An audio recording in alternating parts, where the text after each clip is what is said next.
Итак, достар, біз қазір уже сағат 12 болды. 12-ден асты негізінде. Біз сағат 12-де квартирадан уже шығу керек едік. Арай бүгін философиядан сабақ айтады, ол кафешкаға кетті. Біз Диляра екеуміз шығып кеттік. 3 қыз қалды, олар заттарын әлі реттеп жатыр. Негізі үлгермей жатырмыз. 12-ден шығу керек болғантын. Бірақ енді үлгермей жатырмыз. Тем более біз негізі 3 адам қалдырып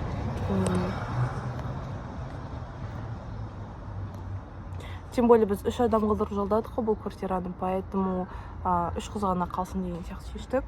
Давайте бүгінге аутфитін көрсең, қазір градус 21-23 болып тұр. Поэтому мынау шорты, ақ топ и мынандай рубашка. Негізі мұнда менің қара емес, джинсовый шортым күштілік жарасып жатыр, может быть. Бірақ джинсовый шортыды мен Испанияға қалдырып отырмын. Парижге бойландай классика болу керек. Біз 3 түн бойы қонған районымызды көрсетейін. Осындай район, анда Диляра тұр. Получается, біз 3 түнге әр қыз 25 мыңнан төлеп шықтық. Сонда 6 қыз 6-ны 25-ке көбейтсе 150 мыңда шығып тұр. 3 түнге 150 мың төледік. Париждің ортасында емес, әйтеуір Парижде орналасқан, қатты алыс емес, центрдан, сонысы күшті.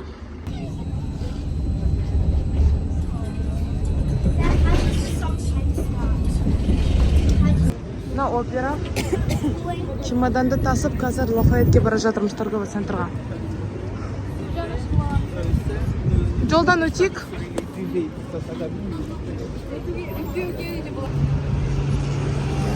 Біз Лафайетке келдік. Бұл үлкен күшті торговый центр. Дильназ аяқ киім ауыстырады. Короче, достар, біз қазір келдік. Өте әдемі мына жер, оператор түсірсеңіз. Бұл не? Бұл бізде, короче, үлкен торговый центр Лафайет деп аталады. Қазір ішіне кіріп көреміз, іші өте әдемі, фотоға түсеміз, и тамақ ішеміз.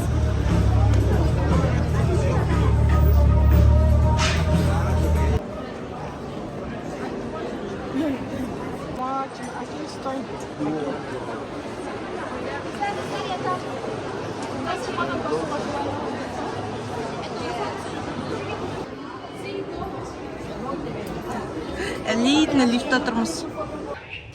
Лифтамыз.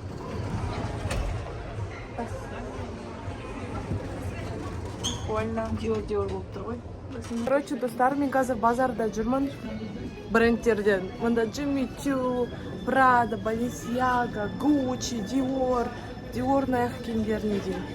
Этот этаж, походу, аяқ киімдердің этажы. Реально, базар сияқты, только брендтерден. И мұнда барлығы қалашымам 10 мың, 100 мыңдаған евро тұрады.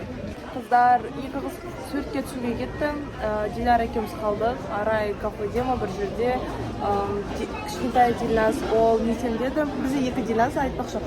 Мен қыздармен таныстырмаппын ғой бұл блогта. Ладно, потом покажу.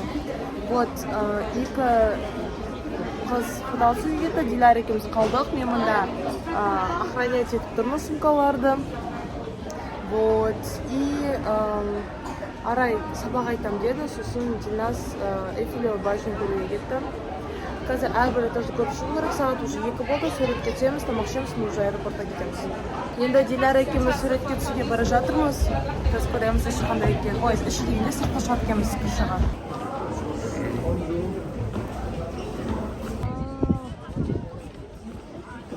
Вид на Париж. И зачем нам смотревая площадка, когда можно тут бесплатно пофоткаться?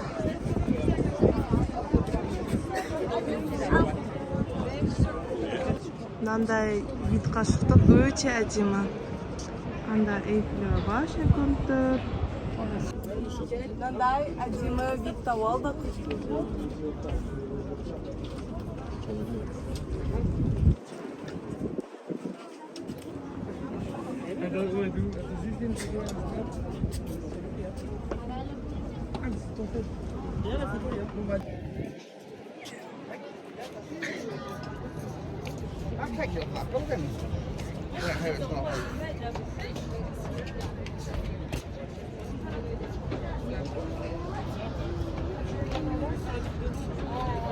Помидорның барлығын аралап көрсетуге, бірақ мұнда барлығы брендтар, барлығы өте қымбат, мына өзі базар сияқты. Давайте покажу.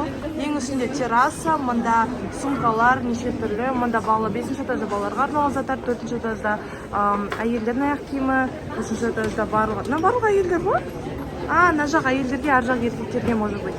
Вот, короче, фэшн, не фэшн, мода, не мода, мұнда барлығы бар. Футболды көруге кірдік. Мынандай әдемі. Базар ғой, брендтер. Футболға келдік. Мында магазиндар.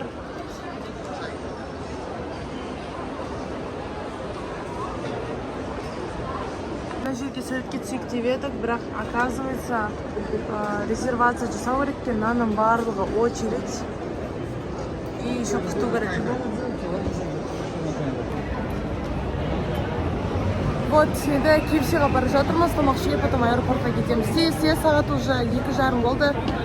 Біз аэропортта уже 5-терде болдырыппыз негізі. Өткен 6-да регистрация басталады. Осы чемоданды жүргізіп келатыр, каме картаға қарап жатыр. Қыздармен чемоданды кезек-кезек ұстап жатырмыз. Достар мен Парижда емес, Қытайда жүрген. Потому что мына азиаттар өте көп. Азиаттар көп. Кімдер көп? Бірінші ол азиаттар көп, екінші қара нәсілді адамдар. Сосын ғана европейцтер. Күн күшті болып тұр, шортымен, юбкамен, майкамен жүретін күн. Вот, короче, достар.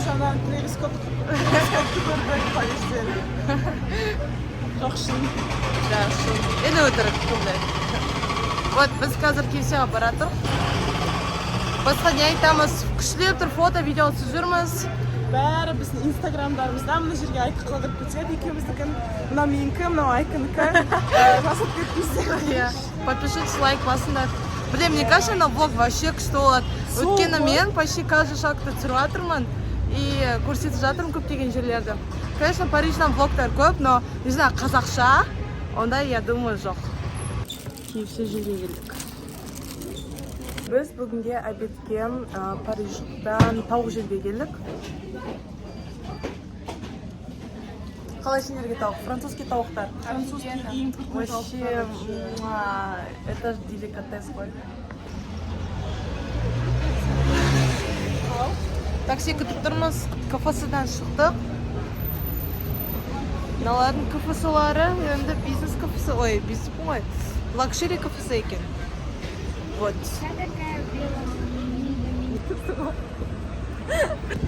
Таксиға отырдық. Біз өден қосамыз и аэропортқа барамыз.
Аэропортқа келдік, Орле, бұл уже басқа аэропорт, біз келген емес. Қаланың осы Париждің өзіне орналасқан. Әдемі адамдар. Найки бір чемодан таси алмай жатыр. Жүйелер сеғыш кететіндер. Соны айтам, жалғыз өзің спокойно көтереміз ғой. Қазір енді тауып алайық. О, міне мен қытайша оқи аламын. Уэйшин Джиан дейді. Это ванная деген сөз. Я китаянка. Бұл мында зубная паста сатып алуға болады, влажный салфетки и тағы басқа прокладки заттар деген сияқты заттар сатып алуға болады екен.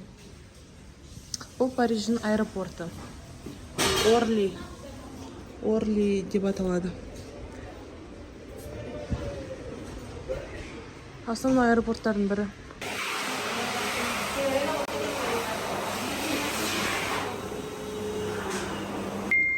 Мында неше түрлі брендтер бәрі бар. Біз қазір чемоданды өлшеп көрейік деп жатырмыз. Негізі 25 килограммнан аспау керек. Ал Парижге ұшар кезде бізде 20 килограмм болды лимит.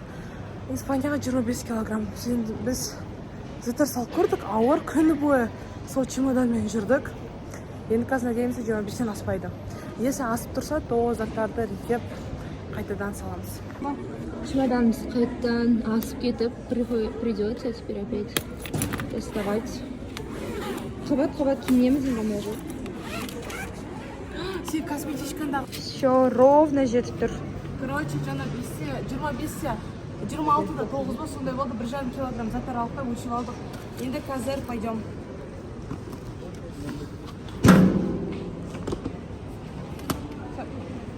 Біз қазір багажды сұрап алдық.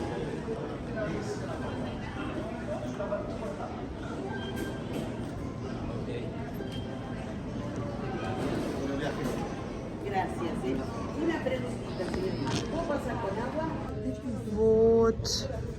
Диназ күтіп отырмыз енді. Ана үшін өтіп жатыр.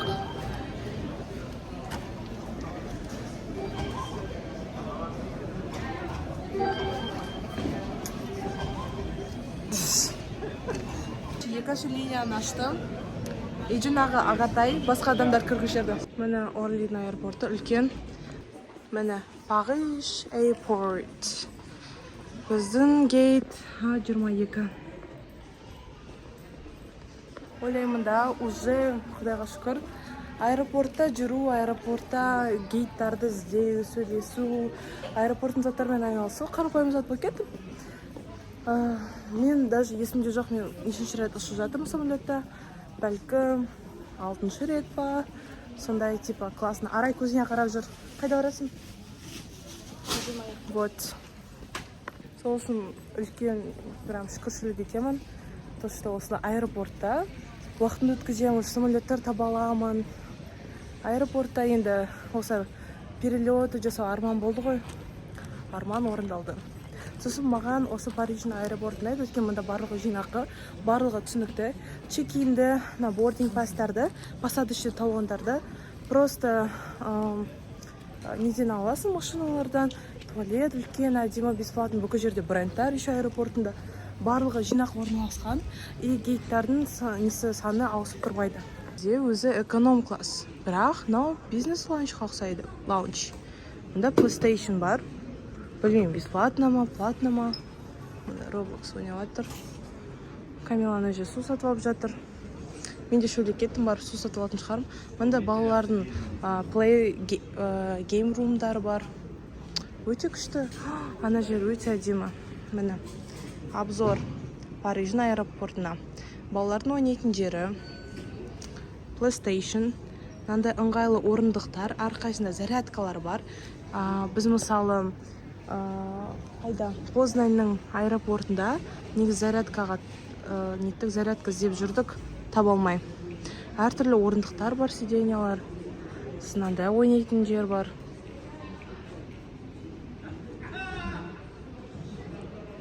Өте күшті.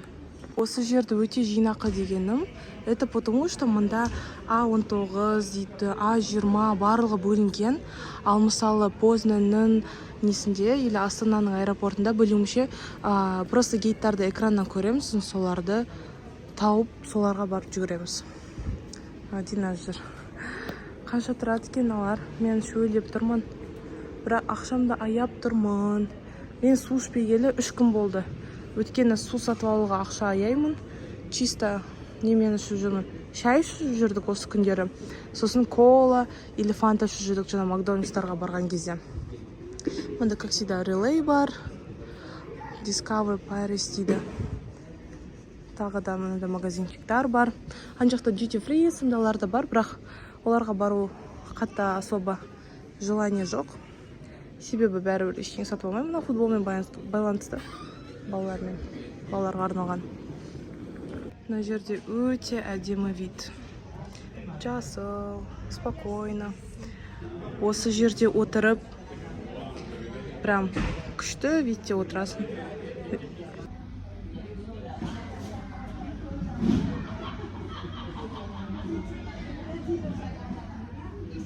Қазір 7-ден 10 кетті, 7-ден 20 кеткенде біздің гейт ашылады. Вот, анда жазылып тұрды. Осында отырмын. Менде мында посадочный талон и паспортым.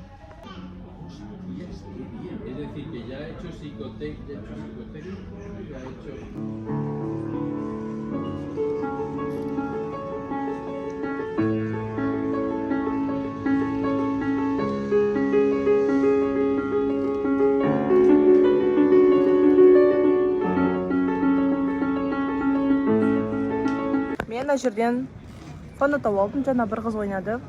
Давайте мен жар-жар ойнап берейін, я?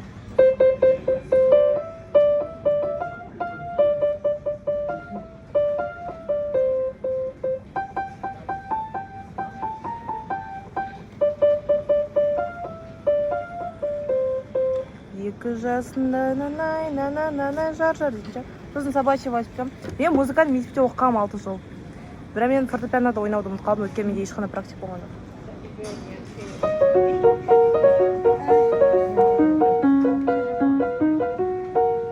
Гитім бар. Барлығын ұмытып қалдым. Сосын сумерке бар.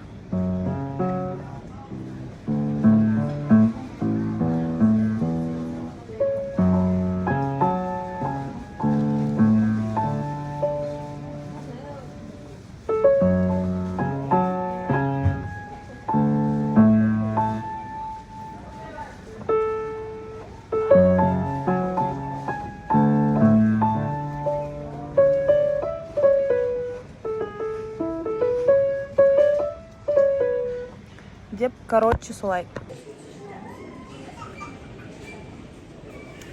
Барселона үшін деп отыр. Арай мен Диляра очередь кіріп кетті. Дильназ тоже. Мен білмеймін неге, бірақ мұнда групп 2, 3 и анда 1 деп тұр. Менде групп 3 деп тұр. Арай мен Дилярада 1 деді, Дильназда тоже 1. Бізді рандомна анау машина бөлді. И біз анда үлкен очередьте тұрмыз. Біздің артымызда наның барлығы очередь. Білмедім енді қалай болатын. Мұнда чемоданға сыймаған заттар, бұның өзі 2 килограмм болып тұр. Қолымда тасып жатырмын. Мұнда уже самолет. Барселонаға жол.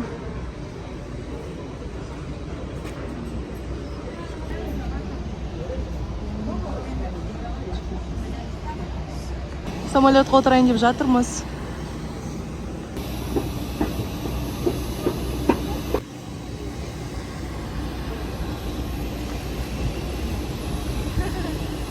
Hola. Hola. Hola, buenas. No vídeos sin... Біз самолетқа отырдық. Кішкентай самолет екен, негізі қыстырылысып, сығылысып бара жатырмыз. Менің сол жағымда жас қыз отыр, оң жағымда ата отыр. Вот. Дильназ отыр, Диляра, анда Арай отыр, жанында Камила отыр. Камила. Біз бірге отыра алмаймыз.